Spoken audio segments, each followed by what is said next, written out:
Hello and welcome to my craft room at Rhoda. Today we're going to have a little mixed media play. I'm doing a couple of challenges and of course I'm blending them together again, meshing them together.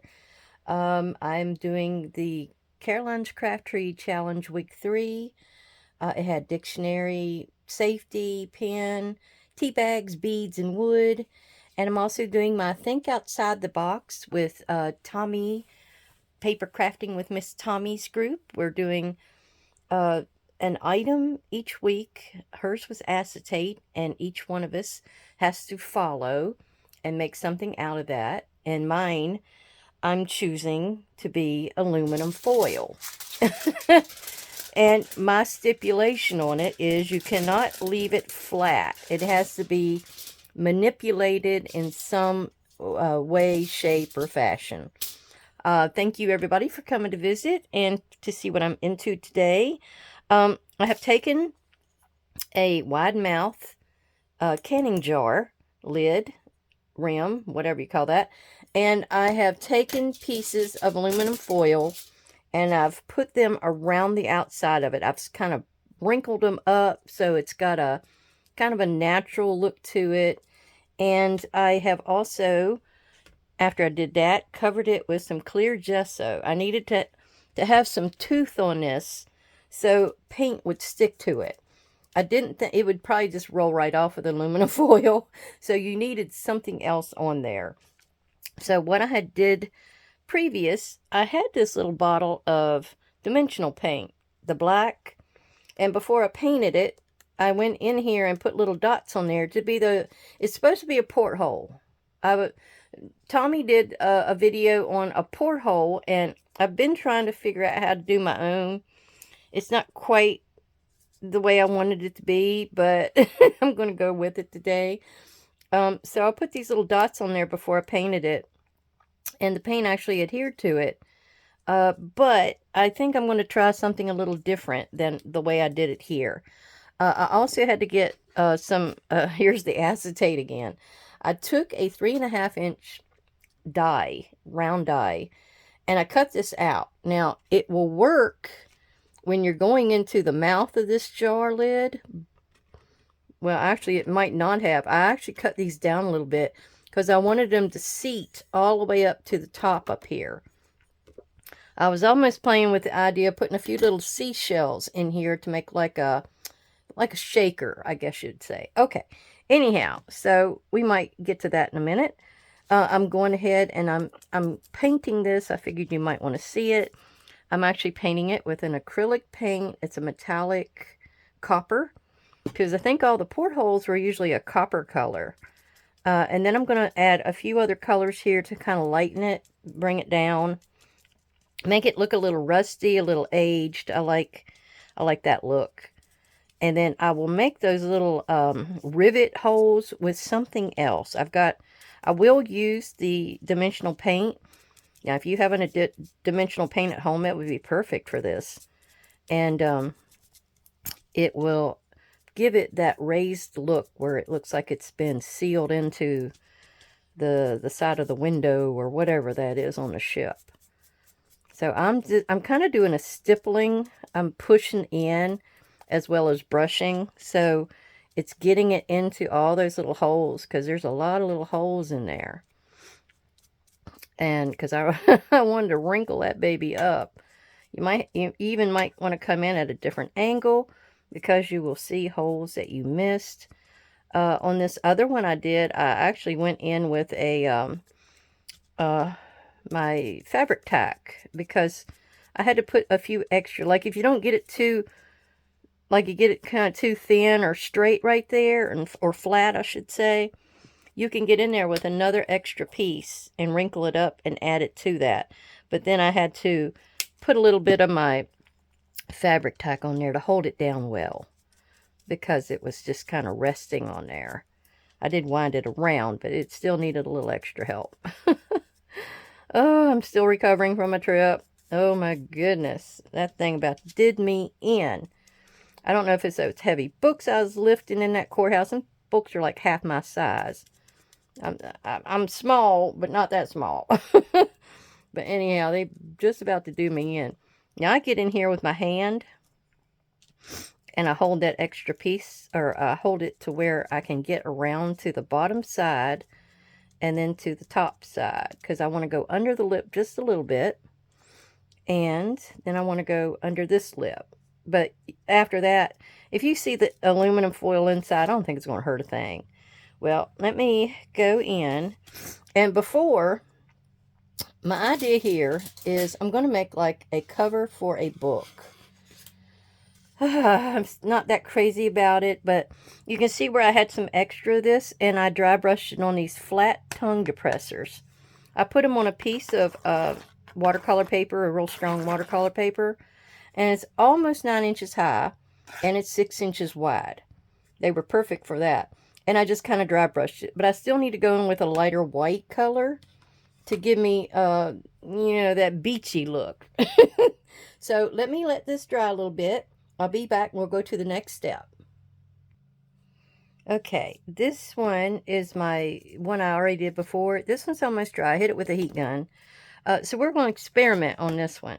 I got one of these old makeup dry sponges, and I've really worked it bad. But what I'm using here is Distress Paint, Salvage Patina. It's got this ball in it, so you want to make sure you shake those up really good. And then I've got an antique bronze. Now this was copper, so the antique bronze is going to give me a little bit of a lighter effect. And I'm going to take it and I'm going to dip my sponge in it. And we're just going to, I don't want it that much on the side of it. But we're going to dip it in here and just give it kind of a variation of color. That's kind of what I'm going for. I don't want it totally copper. Doesn't copper rust. That's why we got the salvaged patina, because we're going to give it that little bit of a rusty oxidizing, I think that's the word I'm looking for, oxidizing look. So I think this has turned out pretty good. I like that lighter gold. Now, if you want to see who all is joining in, I think we have almost 7 ladies now. If everybody has committed to doing the Think Outside the Box challenge, I think we have 7. So look in my description box below, and I'll have a link to every one of the ladies. It'll take you to their pages, and you can see how they take what idea pops into their head, or however you want to say that, to each one of these people's challenges. Like I said, Tommi's was acetate. Her stipulation was you couldn't use it like a window, which is the most common form of using acetate. Now, I did a bottle, like a bottle for in the ocean. Then Kyung did an envelope. Laura, man, she did all kinds of different things, but they were gorgeous. Her different elements that she used to combine to make a background. And then we have a few new ladies who have joined in. I believe they have, at least one has got a item out. Kandace Johnson, Journal Me Crazy. I know she's got something out now. I think the other 2 ladies have to catch up. But, okay, now we're going in with this Salvage Patina. And I just want to lightly tap it here and there. I don't want it to be too thick. I do want a little on the front. Yeah, kind of neat looking. I haven't used this enough to really see what it's capable of, I guess you could say. But it's gorgeous color, really gorgeous. All right. Guess I could tap it on my, whatever you call those things, my bolt holes. There. And just a little bit more. I think it kind of gave it a look like it's rusting in spots. Yeah. I know it's going to blend in with a few of the other colors, but I think when this stuff, the Distress Paint dries, it dries permanent. And a lot of times it dries on top. So it's the first color you're going to see. Now, I'm going to have to get back in there with a little bit of this. I don't know which one of these I want to go with. So, I'm going to get in here and I'm going to color up both of them. And then I get to choose at the end. But my challenge was to use aluminum foil and to not use it just flat. I want to see you do something with it. Wrinkle it up, throw it through a embossing machine. Doesn't matter. Just want to see something different made out of it. Besides sticking it over your casserole. Alright. This one seems to be a little darker for some reason, but we're going to get some of this lighter on here to give it a nice mottled look. Alright. Now, we're going to go for the teal, and I'm going to let that dry. I need to get over here on my pieces of wood and give it a little bit of a whitewash like you see at the beach. I'm really wanting to do that. It needs a little bit. I did put this copper color down. Need some more of this.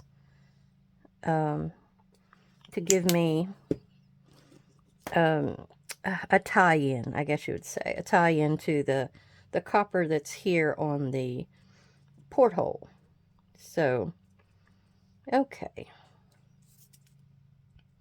I'm going to put my black shiny dimensional paint on here in a little bit. I'll do that probably near the end. Okay. I need to use this for, and I'm check this, see if I got any paint on my fingers. I'm going to be using a antique linen. I'm going to take a seat here because my body's falling. All right. Let me get that all mixed up real nice. And we're going to do a dry brush. So I'm going to just take my slightly wet brush because I rinsed it off in there. And we're just going to dip it in there. And we're going to take it and we're just going to kind of dry brush it across here. See? Now try not to go too heavy because you're just wanting it to, I'm wanting to tap down the copper color. I needed a little bit of something on there. So I am going in like this. This is like they've painted their fence there at the beach, and the sand and the sun and the salt's done wore it all off. It's totally gone. All right, I need a little bit more. Whoops. Get some more of that. Now this is a little yellower than white, so I didn't want a dead white in here. I'm trying to figure out where I'm going to see this the best because I got items going down on here. So I want to make sure I put it where I can actually get a little glimpse of it. And then I turn it around and go on this side. Might need some more. I do. You never want to put too much out though, because you don't want to waste this stuff. It's good stuff. Especially when it dries permanent. And I was trying it one time because it's supposed to be, oh gosh, what was that called? It's where you can put it down with a stamp on a piece of paper, let it dry. It's not a transfer, it's something. I was experimenting with it a while back, and it was really interesting, all the different things you can do with it. But then you could spray over top of that is what the deal was. And you got a really neat effect because you could wipe it and that came back up to the surface because it was permanent. Okay, I have a little piece of dictionary here, which is part of my Caroline's Craft Tree Challenge. And I'm going to give it a little bit of, what is that? Gathered twigs. The oxide, and I'm just gonna dance around the outside of it, and that'll be done. I'm not gonna worry about that. I think that was the only thing I was going to actually add any distress ink to. Maybe give it a little bit of spots in there. We don't want it totally white, or whatever that color is, because it was an old page. All right, so this piece right here is it was a piece from a piece of material. I was looking for a lighthouse, and I couldn't figure out where I had one, and so I just sewed it. I sewed it like a little square around there, and then a square around the outside, and I also pulled it, so it had that tweedy, kind of weathered look to it, I guess you would want to call it. So that's what our porthole is going to frame. I know that's square and that's round, but that's the way it goes. Sometimes it doesn't work for you. I also made this thinking I wanted to use that behind here, but I never could get it to work out right. This is supposed to be a ship's wheel. I really didn't know what a ship's wheel looked like, but I thought I could still put it in here like this. And, well, I wanted to almost be its top, kind of like that. And then I'd put this over here like this. And I have the dictionary, which is part of my Caroline's Craft Treat prompt. I'm thinking I'll stick that over in here somehow. And I have safety pin as one of the other words. And this little piece came from the outside of this lighthouse fabric. And I thought to do a little sail, like a little ship sail kind of a thing. Just play with it. Now, I'm going to add some beads to it because I needed beads as well. So hang on. Okay, I had these little wooden beads. Since wood is one of my prompt words, I already have wood, but you know, you never have too much. So I threaded them on this special kind of little safety pin, which is another prompt word.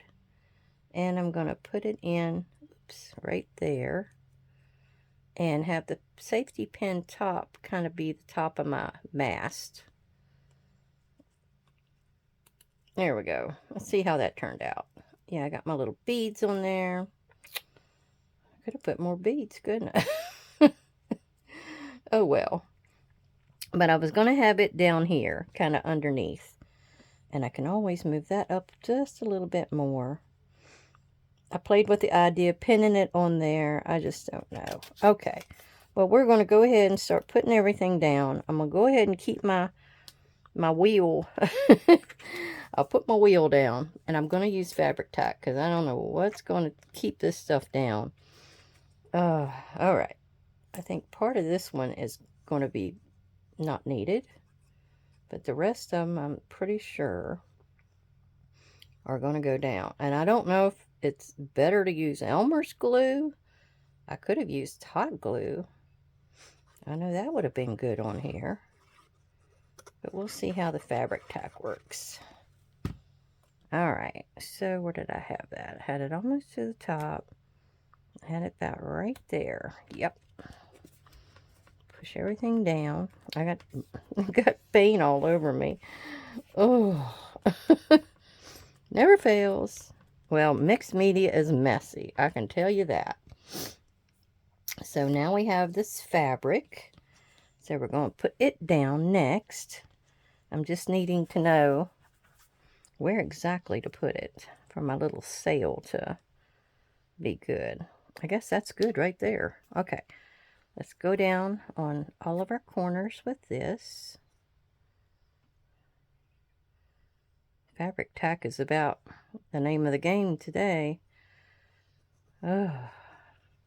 I do have a little something I want to show you at the end. I posted the first video of the series yesterday. I call it series, but there's like 2 videos and a flip through. So there's not that much to it, but I'm so excited about it. It's very, very different, very new idea. I haven't seen it out there. So I'm kind of eager to show you, to give you some ideas.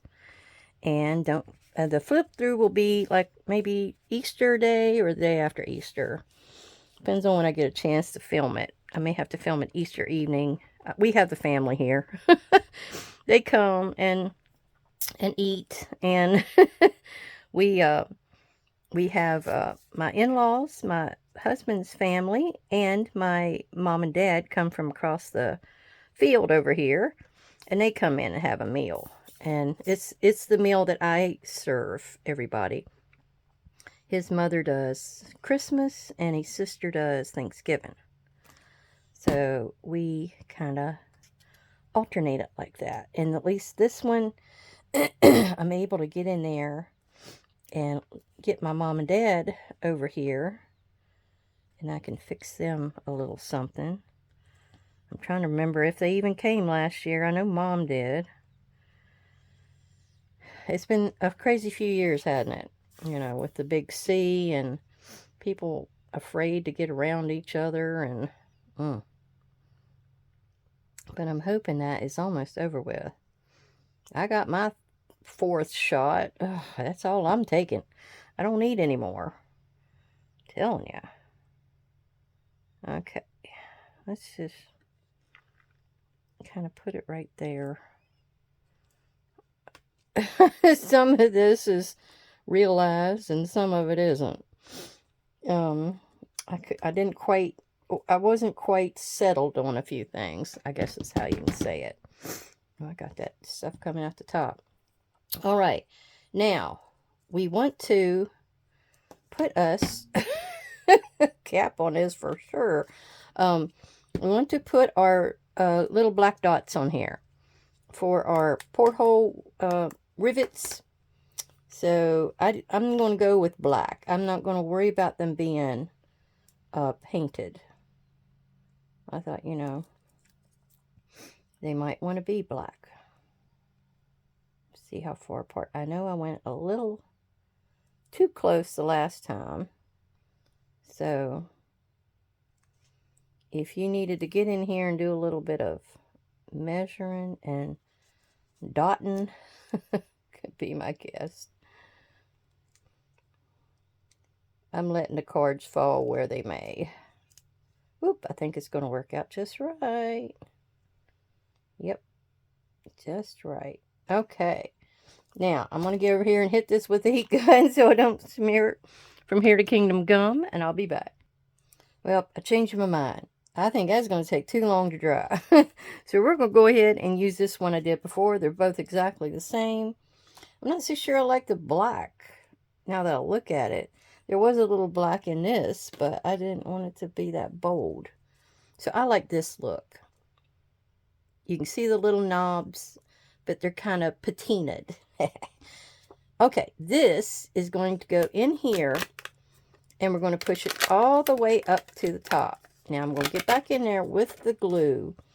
Before I push that in, I'm not going to have like a runny substance in here, but I'm going to have those little seashells I pulled out. And they're going to go in here and rattle around. So, I don't know if you can see that. I'm sorry, I'm probably off screen. I went and changed over to my old glasses. I got my new ones right before I left, but I get over there and we're on a... Oops, sorry, I hit the film thing. But we're up in the mountains. We're on side by side. We're digging around in the graveyard. So I went back to the old glasses, and I've still yet to go to the new ones again. Oh, okay. Well, that's working out right. Pretty right. You just get in there and kind of press around. And that little bit of aluminum foil along the edge in there gives you a good grip, too.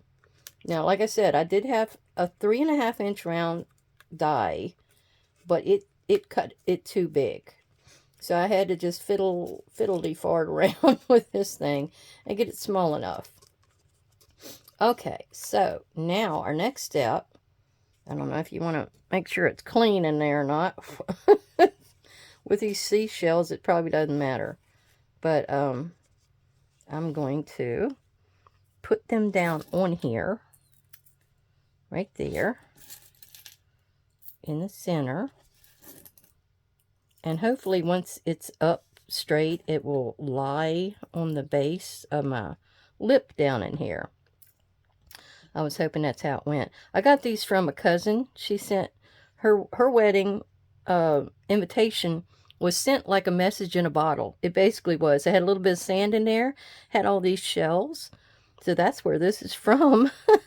I thought that was a cool idea too. All right, so what we're going to do, go around the outside edge of this. And I'm hoping that that clear gesso helps give it enough tooth to want to stick between the fabric and this. So let's see what we can do. I want to give it enough that it has enough juice. Okay, there we go. And we're going to go right over top. Doesn't matter which way is up. We're just wanting to be kind of center of our little square. Center of our square. Okay. I don't know if that goes together. Now, I'm going to hold it down just a little bit so it starts to stick. And so, let's double check. What do we have here? We have for Caroline's Craft Tree Challenge, we have for week 3, it's Dictionary, which has a lot of oceans. It's got ocean, oceanarium, oceanic, oceanfront, and ocean going, and oceanography. So it kind of all goes together here. We have Safety Pin, which is holding our little wood beads, which we also have wood here on the background. Oh crap, tea bag. I forgot tea bag. Okay, I'm correcting my mistake with the tea bags, because that's why I always double check, because I always forget. Okay, so I'm on here with these little empty areas, and I'm putting a little bit of the fabric tack, and I'm putting a little bit of tea bag, and I'm kind of squinching it up. I didn't need to see all of that. I'm giving it a little bit of texture so it's not all nice and flat. Put that little piece there. I've added a little piece up there. It's what I was going to do with it anyway. I was going to put it on the back somehow. So, put another little piece here. Have that line there. And give it a little bit of a wrinkle. There. There, I fixed it. I want another little piece right in here. I'm telling you, I jump ahead. What did I call myself? Rush ahead, Rhoda. It is so true. I guess I get on here and I just want to get it done. Get her done. All right, so we're going to do that. All right, tea bag. Check. All right. We got the beads, which are wood, and we got the wood. So, and then our challenge for Think Outside of the Box, or yeah, Think Outside the Box challenge. I wrote that wrong before. You can check the hashtag and you'll see all the different makes from the different girls that's participating in this. I still need to trim that, so don't worry about that. But I had aluminum foil as my challenge product. And you have to manipulate it in a way where it's just not flat aluminum foil. You got to do something with it. So my item I'm going to show you, I'll set that to the side. Oh, and I wanted to show you. Oh, look how it does. Oh, it's shake your mouth. Isn't that fun? Okay, let me get my item. Now, this is what I've worked on before I left. I had 2 videos that I did on the construction of this. This is what I'm calling the Greek Key Continuous Envelope Journal. And it's definitely an envelope. I love this lady for the front. And this is the only thing I had that was going to be tall enough to hold her. I had these little, since it's the theater, I had these little light or little diamonds in here that looks like the lights running around the base of your theater. And then I made it like an envelope. Since these were envelopes, I made it like an envelope. So you'll have to see the flip through. It'll be either Easter evening or the day after Easter, probably the day after. But I'm really excited to show you that. It turned out so nice. And it's hefty. It's called a Greek key because of this. A Greek key is like a square that goes in a spiral. And that was my idea behind it. But I will be showing how to put down a couple of my last 2 pages and how I did it. And it'll give you the rest of the idea for the construction. Now, part 2 will be out tomorrow, which will is better because I give you shortcuts in it on how to assemble it. So be sure to check on that. And everybody, have a great day. Hope everybody's healthy, happy, and having a happy Easter. But I'll be talking to you before that. But everybody, thank you. Bye bye.